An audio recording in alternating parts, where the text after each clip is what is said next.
Se você é jovem advogado e vai fazer a sua primeira audiência de conciliação em um processo de alimentos, guarda, divórcio, respira, tenha calma, porque eu vou te ajudar a passar por isso sem qualquer medo, sem ter vergonha, tirando de letra esse tipo de audiência, e você vai ver que é mais fácil do que você imaginava. Bem, se você ainda não me conhece, prazer, meu nome é Marcela Simoncello, eu sou advogada especialista em direito das famílias e aqui no meu canal eu trago informações valiosíssimas para quem está começando agora nesse universo. O primeiro passo é você entender o seu papel dentro de uma audiência de conciliação. Eu já quero tirar esse peso dos seus ombros, quero tirar esse medo de você, porque não vai ser uma obrigação das partes efetivamente realizar um acordo naquele momento. E mais do que isso, o que for dito ali dentro não vai ser levado para o processo.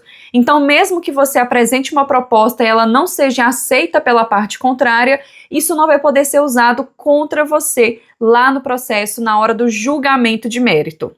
O seu papel é proteger os direitos do seu cliente, da sua cliente e principalmente da criança ou do adolescente que estiver envolvido nesse caso.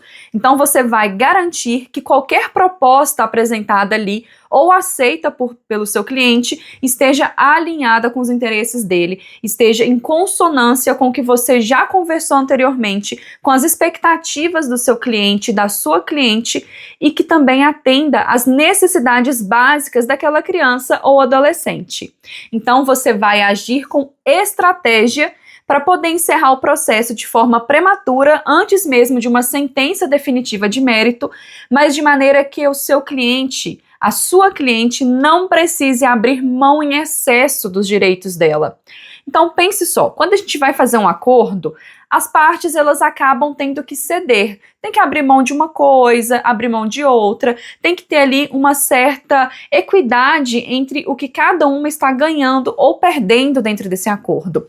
Não adianta a gente querer tentar fechar um acordo que vá garantir somente os direitos da mãe, por exemplo. A gente tem também que ceder e garantir os direitos do pai, porque afinal de contas esses direitos eles são todos relacionados ao filho. Então não adianta a gente querer fechar o acordo fixando a pensão alimentícia no valor que a sua cliente quer, se a gente também não fizer ali um bom calendário de convivências, porque, por favor, não vamos chamar de visitas, eu chamo de regime de convivência, calendário de convivência. Visitas é um termo muito frio quando a gente se fala de uma guarda compartilhada, de um genitor que não é abusivo, de um genitor que ele é até ausente, mas mesmo assim não tem nenhum problema muito grave com relação ao filho. Então, o termo visitas a gente vai deixar somente para quando tivermos a guarda unilateral da genitora, por exemplo, e o pai, ele tiver uma visitação assistida. Então, uma visita acompanhada de um terceiro. Por que que essa visita acontece? Só abrindo um parênteses. Então, a visita assistida ela é aplicada principalmente quando o genitor possa vir apresentar algum risco para aquela criança, e ele vai ter a convivência com o filho num dia estipulado, no horário estipulado, mas na companhia de uma terceira pessoa. Então, fecha parênteses e vamos voltar aqui para o tópico principal. Então, só para reforçar, não adianta a gente querer fechar um acordo só ganhando. Tem que ceder, mas lembrando também que não precisa entregar todos os pontos. Você tem que ter confiança o suficiente para entender que você montou uma boa petição inicial, você indicou ali todos os pressupostos necessários para fixar uma boa pensão alimentícia, você fez os pedidos corretos de investigação patrimonial, quebra do sigilo fiscal, quebra do sigilo bancário, você juntou provas robustas que já vão ali encaminhar o juiz na hora de analisar o caso e prolatar a sentença, já vai demonstrar para ele que o genitor tem sim condição de pagar uma boa pensão. Mas assim, você então vai ceder um pouquinho, mas você não vai abrir demais, compreende? Isso porque a sua cliente, ela quer ter segurança quando ela estiver ao seu lado. Ela quer saber que você é um advogado, uma advogada que tem postura e firmeza. Então, se a outra parte, o advogado da outra parte, tentar te intimidar, e já aconteceu muito isso comigo, meu Deus do céu, socorro, viu? Advogados mais velhos, talvez com mais anos de carreira, mas não quer dizer que são mais experientes, porque muitos nem sequer estudam o tema, já tentaram, dentro de uma audiência de conciliação, me falar coisas para me deixar com medo e pensar que a sentença lá no final do processo seria improcedente para mim e para minha cliente. Mas quando a gente tem o domínio da prática, quando a gente tem o domínio da matéria de fato, do direito em si, a gente não cai nesse tipo de cilada. E é importante você entender também que tem hora que não vai ter acordo. Gente, não adianta. Você vê que passaram-se uns minutos, a outra parte está irredutível. Ela não quer negociar, ela não aceita nem mesmo discutir os termos do que está sendo colocado ali na mesa. Não adianta ficar insistindo, porque você está perdendo seu tempo e o tempo da sua cliente. Então é mais proveitoso você pedir para o conciliador, para o mediador encerrar aquela sessão e aí você deixar o processo seguir em frente. Eu acabei de te explicar qual que é o seu papel dentro de uma audiência de conciliação, mas será que você sabe preparar a sua cliente para participar dela? Então, a primeira coisa que você vai fazer quando for designada uma audiência de conciliação é já comunicar a cliente do dia, do horário e do meio da audiência, se vai ser uma audiência presencial ou se vai ser uma audiência online. A gente sabe aí que depois da pandemia, boa parte das audiências tem sido de forma telepresencial, de forma remota, mas é preciso olhar na decisão. Se você estiver atendendo uma cliente de fora da sua cidade e a audiência tiver sido agendada de forma presencial, você peticione nos autos o mais rápido possível, pedindo, requerendo a audiência de forma remota. E aí, como que você vai preparar a sua cliente? Então, você pega, comunica ela da data da audiência, explica para ela a importância dessa audiência, diz que ela não pode faltar de maneira alguma, que se acontecer qualquer imprevisto com ela, qualquer coisa, ela tem que comunicar com antecedência, o mais antecedência possível, mas que ela não pode faltar. Porque se faltar, o processo pode até mesmo ser extinto. Você comunica a ela e você vai, já pega o seu processo, dá uma revisada e nas vésperas da audiência, então faltando 3 dias, 5 dias, a quantidade que você se sentir confortável, mas desde que não seja muito antes dessa audiência, você vai marcar uma reunião com a sua cliente e vai repassar o processo com ela. Então, você vai explicar quais foram os pedidos feitos na petição inicial, então qual o valor de pensão alimentícia, se foi requerida a guarda compartilhada ou unilateral, se já foi ali sugerido um tipo de calendário de convivência com algumas datas. Você vai explicar isso para ela. E você vai explicar para ela também, se tiver tido uma decisão interlocutória, uma tutela provisória deferida, você vai explicar o que a justiça, o que aquele juízo concedeu. Então, olha, o juízo já concedeu 30% do salário mínimo de pensão alimentícia, a guarda compartilhada. Então, você vai ver com a sua cliente o que a gente vai trabalhar agora para esse acordo. Você vai perguntar para ela qual o menor valor que ela aceita de pensão alimentícia para encerrar o processo.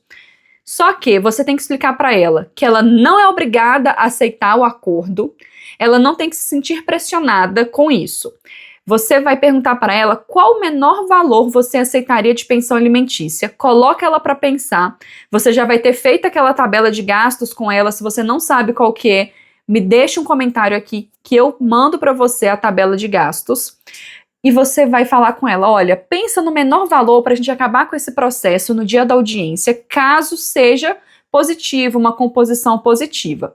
Ela vai falar, então, a gente está pedindo um salário mínimo, eu aceito, doutor, R$700. Doutora, eu aceito R$700 de pensão alimentícia, porque isso dá para pagar a escola e dá para pagar uma coisinha a mais. E aí você, como advogado, você tem que ter malícia. Olha, R$700 para uma criança é muito pouco. Daqui a pouco, daqui a uns meses, essa criança vai ter mais necessidades financeiras. Como que vai ficar? Então, cliente, vamos aceitar no mínimo R$1.000. A gente, como advogado, tem que aprender a fazer essas margens. Tem que compreender que depois, para essa cliente entrar com uma ação de revisão, é muito mais difícil, é pior, dá trabalho. Não é simples entrar com uma ação revisional de alimentos. Então, você vai preparar a cliente perguntando para ela, olha, sobre o acordo de convivência, o regime de convivência, quais Qual o formato que você quer? Você quer final de semana alternado? Você abriria mão disso, daquilo? Você vai construir um pré-acordo com ela antes dessa audiência. Além disso, você vai explicar para ela, e eu explico isso para as minhas clientes, que elas não precisam ficar expondo a vida íntima pessoal delas na audiência de conciliação. O porquê? A gente quer evitar a revitimização, a gente quer evitar uma audiência prolongada demais, a gente quer evitar que os ânimos se acirrem, né, que as pessoas fiquem exacerbadamente agitadas, que o genitor fique com raiva da mãe, etc. Então a gente vai evitar entrar em conflitos muito pessoais, porque não é o objetivo central da audiência de conciliação. Ali a gente não vai conseguir resolver todas essas demandas emocionais das partes, combinado? E aí eu quero fazer aqui mais um parênteses com você. Quando a gente vai dar entrada num processo de alimentos, é preciso fazer uma petição inicial muito robusta. Você tem que juntar comprovantes de gastos da criança, se ela for autista, os laudos médicos, receitas de medicamentos caso use. Então, você tem que demonstrar para o juiz realmente a necessidade daquele pequenino. E quando você tem todo esse arcabouço probatório, tudo isso na sua mão, você pode levar até mesmo para audiência de conciliação. Porque quando o advogado do genitor vier te dizer: ah, mas a criança não precisa disso tudo, doutora. Aí você fala: olha, precisar precisa. Tanto é que eu já juntei isso nos autos lá com a petição inicial, mas eu trouxe para o senhor aqui, doutor. Veja só as necessidades mensais dessa criança. Olha só, leva a tabela de gastos e lê para o advogado. Olha só, seu advogado, doutor, colega. Ela precisa disso para uma escola, disso para o plano de saúde, porque o pai não paga plano de saúde. Supermercado não fica menos do que isso. Então você leva esses elementos para dentro da audiência de conciliação, até mesmo para tentar criar um pouquinho mais de consciência na cabeça da outra parte, que geralmente, né, a maioria dos casos que eu pego, pelo menos, são ações de alimento contra o genitor. Eu tenho um único caso, que é a ação de alimentos contra a genitora, mas é uma situação bem atípica e muito específica. E só reforçar, você tem que ter uma proposta de valor mínimo que você aceita. É o último valor que a sua cliente precisa para poder sustentar o filho. Você tem que ter isso muito claro na sua mente. E aí, lá durante a audiência, você vai ter tempo para conversar com a sua cliente também. Você, durante ali, né, vem a proposta da outra parte, vem a sua contraproposta. Você pode pedir para o conciliador ou para o mediador um momento, alguns minutos para você discutir a questão com a sua cliente. Então vai ser desligado câmera, vai ser desligado microfone, o conciliador consegue colocar a gente numa salinha de espera quando é de modo virtual e a gente consegue conversar com o cliente naquele momento para poder ajustar a nossa proposta, ajustar as expectativas e aí talvez conseguir aí esse acordo que seja bom para as duas partes. E eu quero te tranquilizar mais uma vez, colega advogada, colega advogado. Você precisa ter uma postura firme. Você tem que falar de modo firme, mesmo que a ansiedade, o nervosismo esteja te corroendo por dentro. Eu, por exemplo, quando eu tô muito, muito nervosa, eu falo rápido, mais rápido do que eu tô falando aqui. Eu já falo naturalmente rápido, mas o nervosismo me faz conversar de maneira tão rápida que eu atropelo as palavras e de repente eu tô comendo sílaba, eu tô falando palavra errada. Então, tem um copinho de água assim do seu lado. Sempre tente falar de maneira pausada, respire fundo e eu te garanto, gente, as ideias chegam na cabeça da gente. Enquanto a gente vai falando, se você é uma pessoa estudiosa, você é uma pessoa que se dedica, você vai falando, as ideias vão chegando. Então, o advogado da outra parte coloca um ponto, você já vem na sua mente, pelo seu tempo de estudo, pela sua experiência, já vem na sua mente a resposta. Então você pode ficar tranquila, porque a audiência de conciliação não é um bicho de 7 cabeças e você vai tirar isso de letra. E só para recapitular mais alguns pontos, você vai deixar o seu cliente à vontade para falar no momento certo, é designado um momento para cada parte falar, mas você vai explicar para esse cliente antes que ele pode até falar, mas nunca fugir do que foi combinado entre vocês. E é você, advogado responsável por organizar as ideias e guiando também, querendo ou não, aquela audiência de conciliação. Quando o conciliador ou o mediador propuser alguma coisa ou disser alguma coisa que você considera importante, anote, respire, avalie com calma. E sempre que você precisar, peça a ele alguns minutos para conversar a sós com a sua cliente, com o seu cliente. Isso vai fazer toda a diferença para que a sua audiência de conciliação flua da melhor maneira possível. E o mais importante, não se sinta pressionada para fechar um acordo. Você, a sua cliente, não são obrigadas a aceitar um acordo que não seja bom para ela também. É preciso entender isso. Não adianta o outro advogado ser mais velho, ser mais experiente, tentar te pressionar, dizer que você não vai conseguir nada na sentença, porque não é assim que funciona.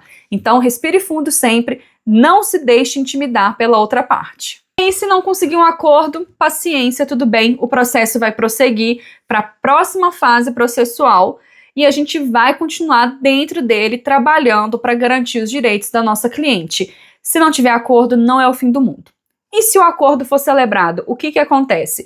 Então, o conciliador vai reduzir a termo, vai fazer uma ata de audiência, vai ler para vocês, depois de lido, ele vai ver se está tudo ok, beleza, vai juntar essa ata no processo e o juiz vai poder dar ali a sentença homologando. Geralmente também, né, tem ali a manifestação do Ministério Público dizendo se concorda com os termos do acordo, porque afinal de contas, se é um processo envolvendo menores de idade, a atuação do Ministério Público é obrigatória para zelar pelos direitos dos menores.